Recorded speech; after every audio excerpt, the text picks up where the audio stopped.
En la primera parte pudimos ver cómo el joven Takeo Yamagashi y Suda se encontraron en el templo. Comparten una casa donde se alquilan habitaciones y después de tener una larga charla, su amigo Yamagashi decide confesarle un secreto a Suda. Si no se lo han visto, vayan, vean la primera parte para que puedan entender esta segunda parte. Y acá daremos la continuación, la segunda parte y final de esta magnífica e interesante historia del demonio de cabello blanco. Hola, soy Carmen Castel y aquí en este su canal El Canto de la Sirena, hoy daremos la continuación de la segunda parte y final de El demonio de cabello blanco.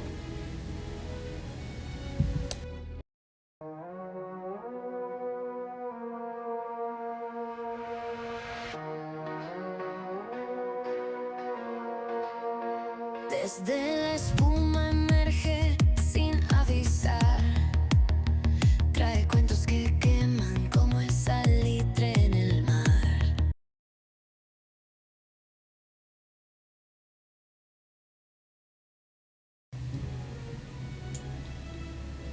El demonio de cabello blanco, parte 2, final. Le dimos a Hisako sus regalos y se puso muy contenta. El Aya también. Para Hisako la felicidad era doble porque eran presentes de Yamagashi. Yo estaba muy deprimido, así que me despedí y me fui a mi cuarto. En la casa de las Korikawa habían 5 habitaciones en el primer piso y 2 en la planta baja. Yamagashi vivía abajo, en uno de los cuartos de 6 tatamis. Yo me alojaba en la primera planta, en un dormitorio de 4 tatamis y medio orientado al norte, en el que nunca daba el sol. Hacía mucho frío y cuando había mucho viento, como aquella noche, uno se congelaba con solo oír el crujir de las ventanas. Como no me apetecía ponerme a estudiar, me metí en la cama, pero no logré dormirme. No podía conciliar el sueño, aunque no había esperado otra cosa. No dejaba de pensar en la conversación de aquella noche. ¿Quién era la mujer del cabello blanco? Yamagashi creía que era un fantasma, pero yo no podía creer que un espectro apareciera de día y con tanta gente. No parecía posible. Además, su padre había actuado de un modo extraño al enterarse, lo que indicaba que había algo más. El padre de Yamagashi sabía algo más. Iba a dejar la abogacía y había aconsejado a su hijo que no hiciera el examen. Debía haber alguna relación. Suponía que estaría relacionado con la profesión del padre, con algún secreto de su trabajo tal vez. Pero Yamagashi me habría revelado más detalles.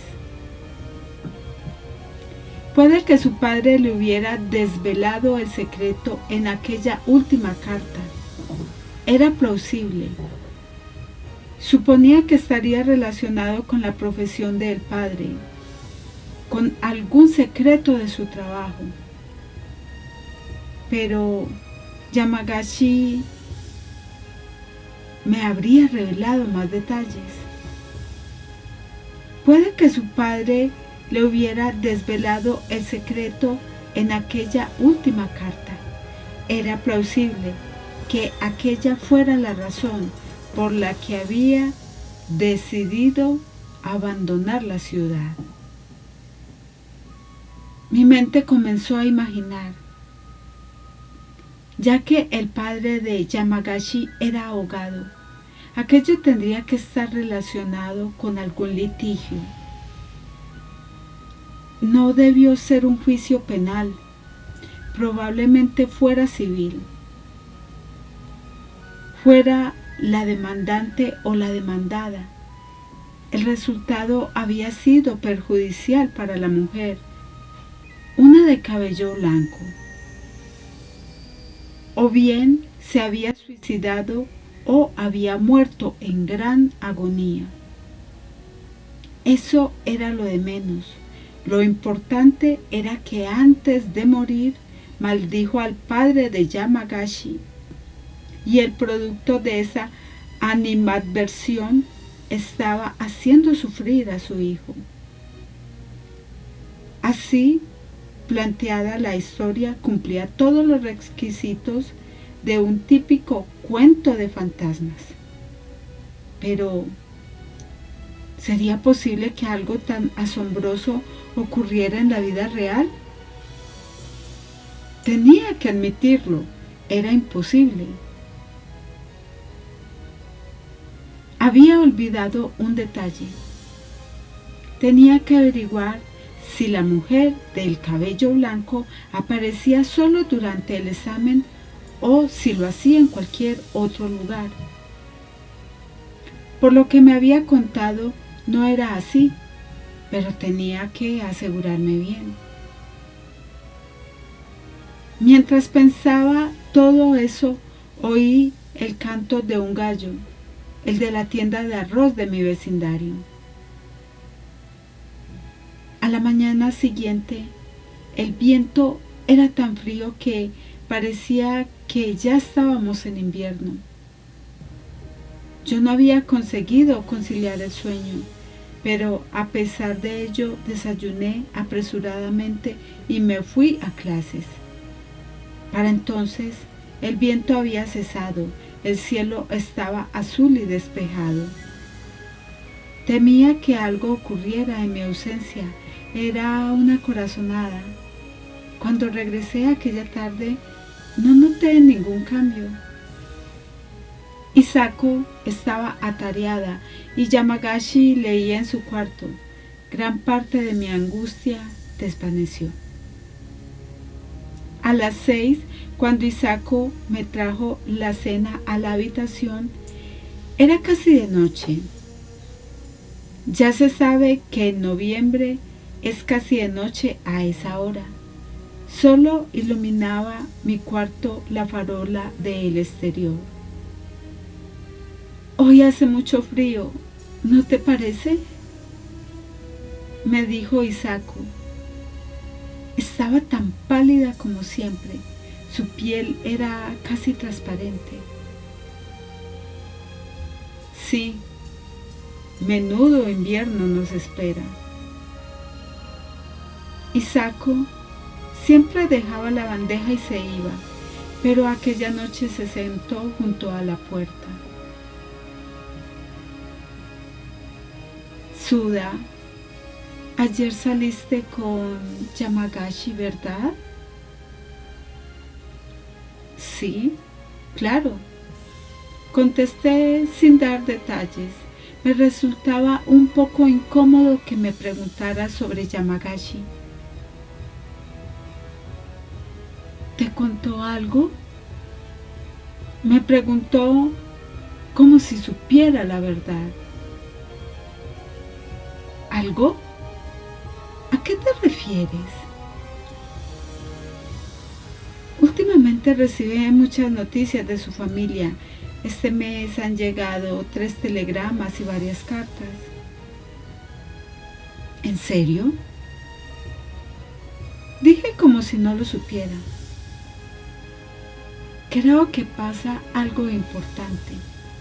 ¿Tú no sabes nada? Ni idea, contesté. ¿Él no te contó nada ayer? Tengo la corazonada de que se marchará pronto. ¿No hablasteis de eso, verdad?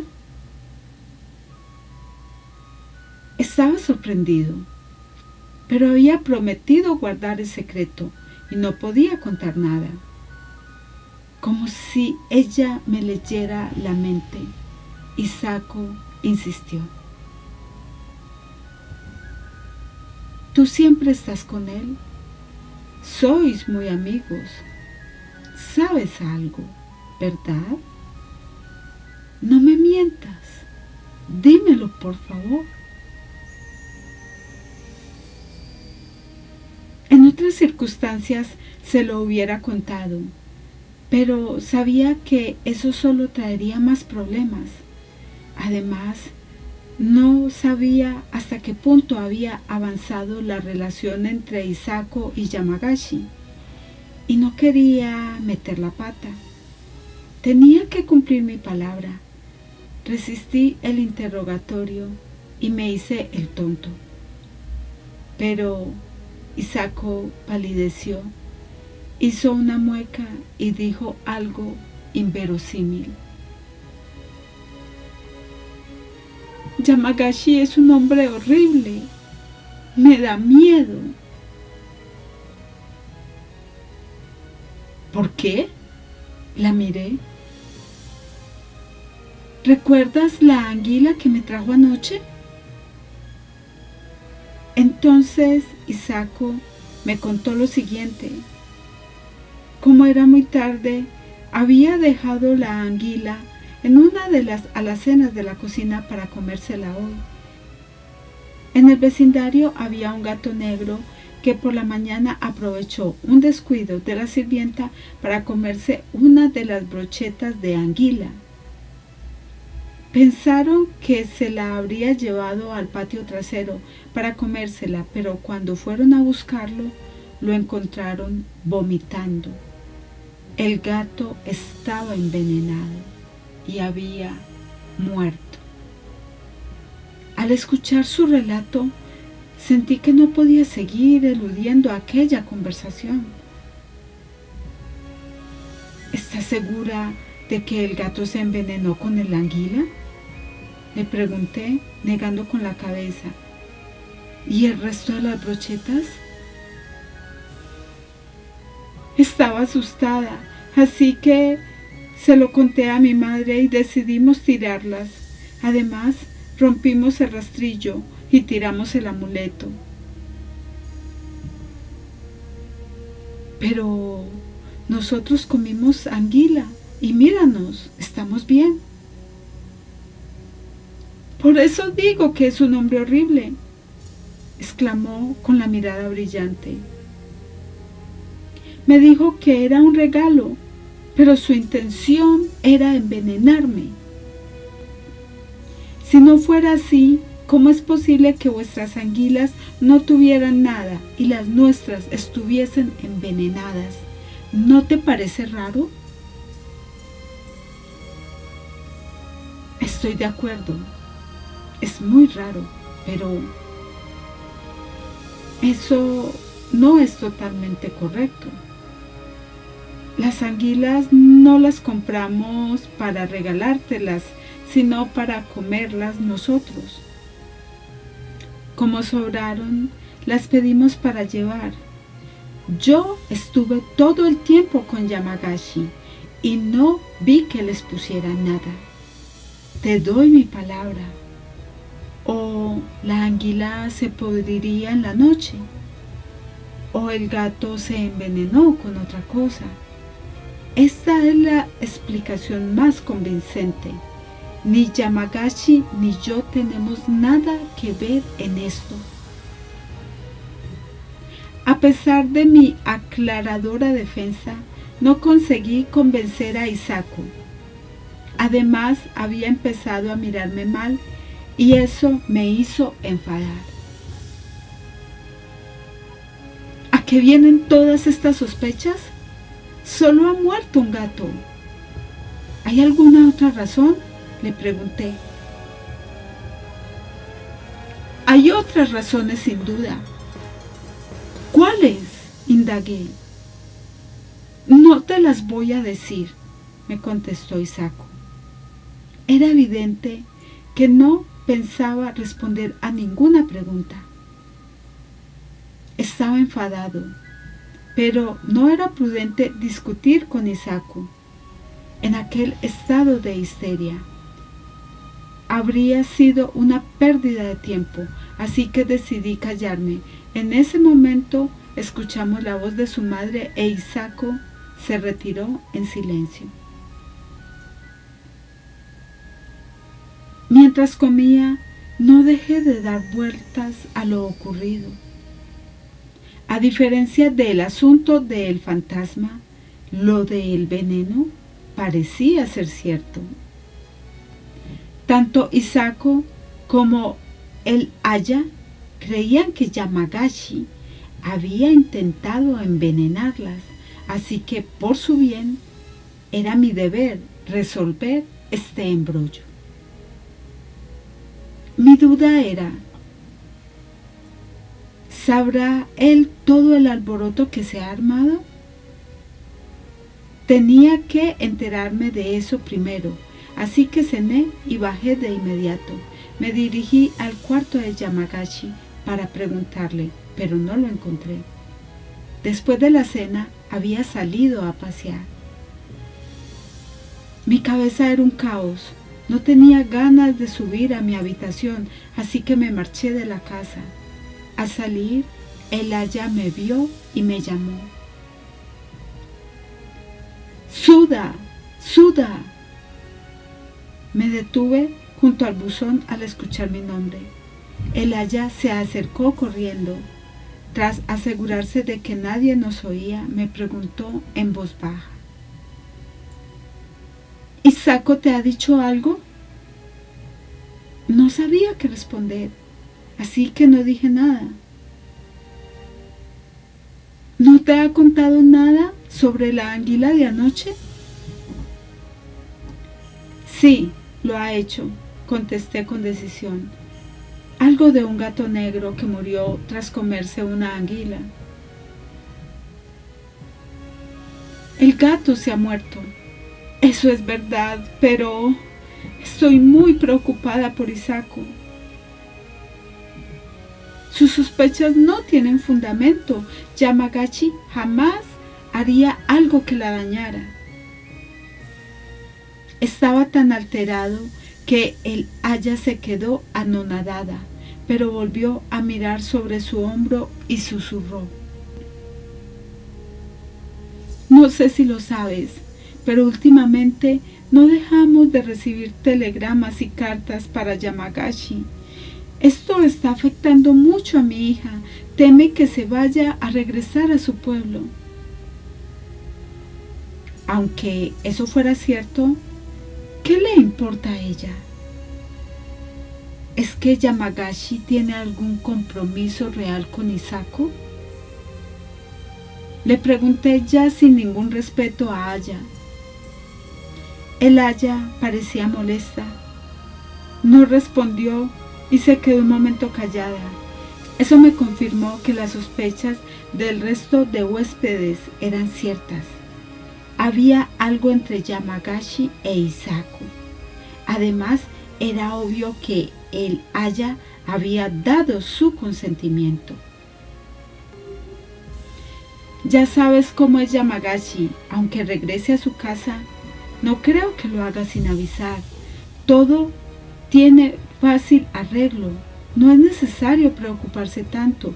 Y diga lo que diga Isako, esto no tiene nada que ver con el asunto de la anguila. A continuación le expliqué a el Aya lo ocurrido, cómo había hecho con Isako. La mujer lo entendió y asintió. Tienes razón, Yamagashi no pudo hacer algo así. Isako Es muy tranquila normalmente, pero últimamente está bajo mucha presión.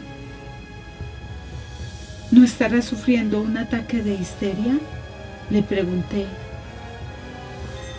Es posible, dijo el aya con tristeza. Aunque seguía un poco enfadado al ver la expresión preocupada de el aya, que siempre había sido tan buena conmigo, me apené mucho. Quería consolarla. En ese momento vino el cartero a recoger la correspondencia y tuvimos que alejarnos de allí. Cuando nos giramos vi que Isaku estaba en la puerta. Nos estaba mirando. Apenas podía distinguirla, pues la luz de la farola era muy tenue. La joven se dio cuenta de que la habíamos visto y entró a la casa de inmediato. Me despedí de el aya y caminé en dirección a Kojimachi. En ese momento un coche pasó de largo. Estaba oscuro, pero tenía encendidos los faroles delanteros. Me pareció raro. En el interior iba una señora que parecía tener el pelo blanco. Me recorrió un escalofrío y me detuve. El coche pasó como el viento. No sé a dónde se dirigía, simplemente desapareció. Es posible que fuera una alucinación, tenía que serlo. Yamagashi me había hablado mucho sobre el fantasma, sobre aquella mujer de cabello blanco, y por eso había creído que la ocupante del coche era ella. Aunque hubiera tenido el pelo blanco, son muchas las ancianas que tienen canas. Era solo una mujer de cabello blanco, no la que estaba atormentando a Yamagashi. Era absurdo. ¿Por qué iba a ser la misma persona? De todos modos, aquella tétrica visión me había asustado un poco. Madre mía, qué miedoso. Soy un auténtico cobarde, me dije socarronamente. Seguí caminando por la calle iluminada junto a las vías del tren. No soplaba el viento, pero hacía mucho frío. Cuando llegué a Yotsuya Mizuke, comencé a andar cada vez más deprisa. No llevaba sombrero ni abrigo y el frío me atravesaba los huesos, pero tenía la sensación de que había pasado algo siniestro en mi ausencia. Mis pasos se hicieron más rápidos. Al acercarme a la casa, crucé la calle. La luz de la luna alumbraba el asfalto cubierto de escarcha. En algún lugar de la ciudad ladraba un perro. Atravesé la puerta de la casa de los Karikawa y me quedé paralizado. Mientras yo daba la vuelta a Yotsuya Mizuke, Isaku había ingerido veneno o un medicamento fuerte y estaba muerta. Yamagashi no había regresado todavía. La joven se había quitado la vida en su cuarto y había dejado una nota en el cinturón de su kimono. Estaba dirigida a su madre. Yamagashi me ha asesinado. Solo ponía eso. El aya estaba desconsolada. La policía y los peritos estaban allí investigando el lugar donde había ocurrido. La sirvienta les contó lo del gato muerto y me interrogaron. Cuando Yamagashi regresó, lo arrestaron. Isaku se había suicidado, pero aún no se había aclarado el asunto del gato. Además, la nota culpaba directamente a Yamagashi. Era comprensible que lo hicieran. En el interrogatorio, Yamagashi negó su relación con Hisako. Solo nos vimos una vez, a principios de verano. Yo estaba dando un paseo bajo los cerezos de la embajada inglesa. Hisako me estaba siguiendo y cuando me di cuenta la invité a acompañarme. Hablamos durante 1 hora, pero eso fue lo único que hicimos. En cierto momento me preguntó, ¿por qué no te has casado? Yo le contesté con una sonrisa. Nadie se casa con un hombre que no es capaz de aprobar un examen de abogacía. Ella insistió. Pero supón que alguien sí quisiera. ¿Te casarías? Yo le contesté. Si hubiera una persona tan amable, lo haría con mucho gusto. Eso es todo lo que recuerdo. Solo eso. Hisako no volvió a decirme nada más. Yo tampoco lo hice. El aya contestó. Yo sabía más o menos que mi hija estaba enamorada de Yamagashi. De ser posible, habría querido cumplir ese deseo, pero no creo que haya habido una relación amorosa entre los dos.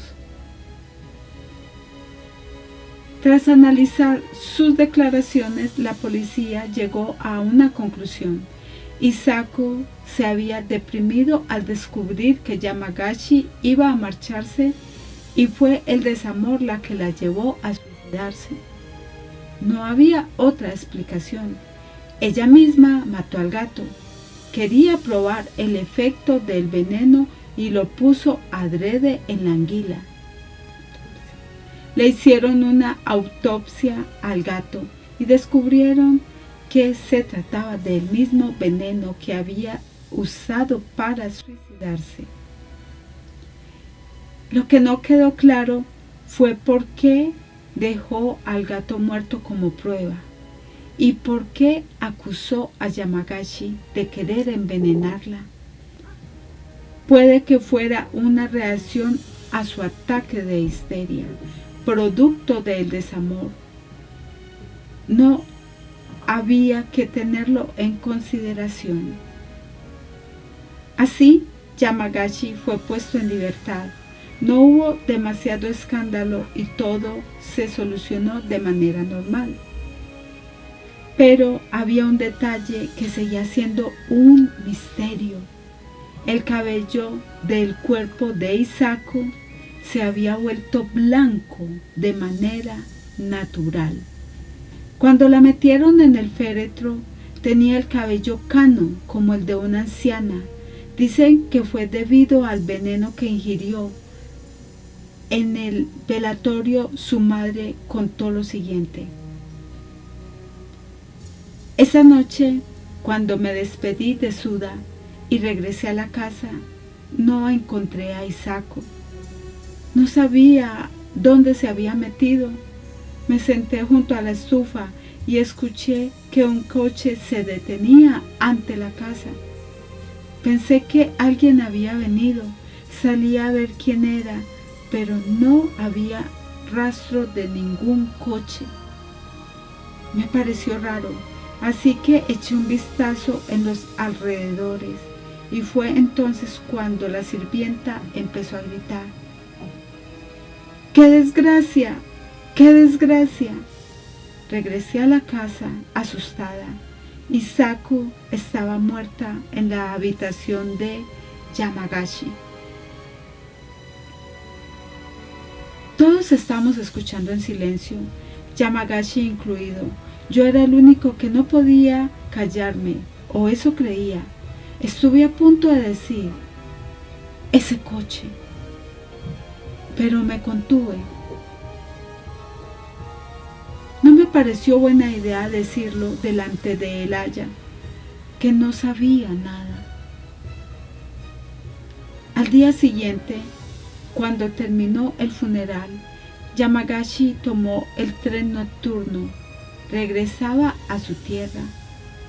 Yo lo acompañé hasta la estación de Tokio. Era una noche sin estrellas, oscura y fría. Mientras aguardábamos en la sala de espera, le conté rápidamente del incidente del coche. Yamagashi asintió y le pregunté: ¿solo veías a la mujer del pelo blanco durante el examen? Dime, ¿no la veías en ningún otro sitio? Desde que comencé a vivir en la casa de las Horikawa, la veía a menudo, me contestó sin titubear. Ahora te lo puedo contar. La cara de ese fantasma, de ese demonio de cabello blanco, era muy parecida a la de Hisako. Me contaron que después de su muerte su cabello se volvió blanco. Pero voy a decirte una cosa que no le contaré a nadie más. Para mí, siempre fue su cabello de color blanco.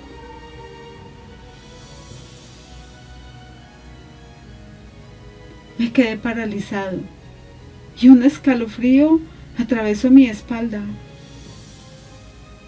Justo en ese momento sonó la campana que anunciaba la salida del tren. Fin.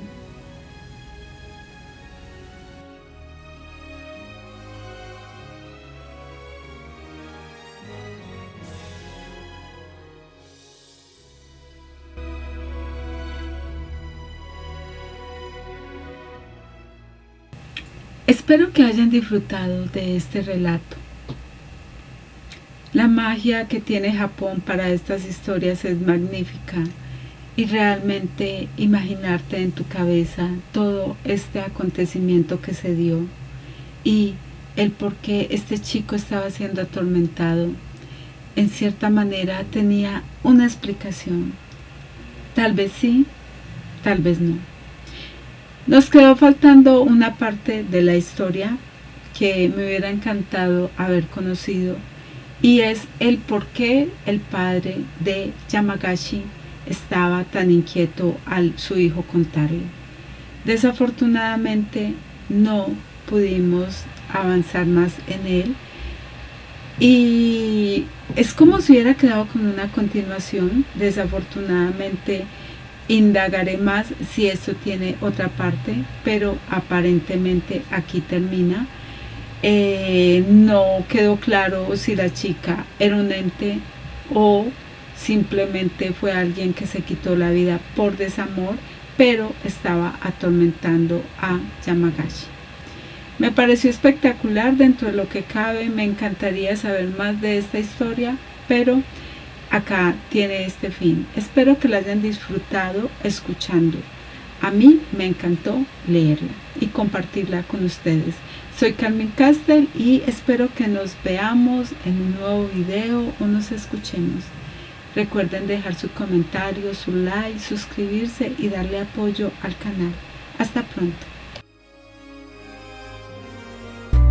Habla de barcos que nunca volvieron atrás, diamantes separados por el tirano mar de perlas nacidas del llanto y del pesar de un azul profundo que no te quiere abrazar. Es una sirena, historias va a contar de un reino hundido lleno de soledad, con voz tan amarga como dulce la verdad. Sus cuentos son tesoros de la cruda realidad.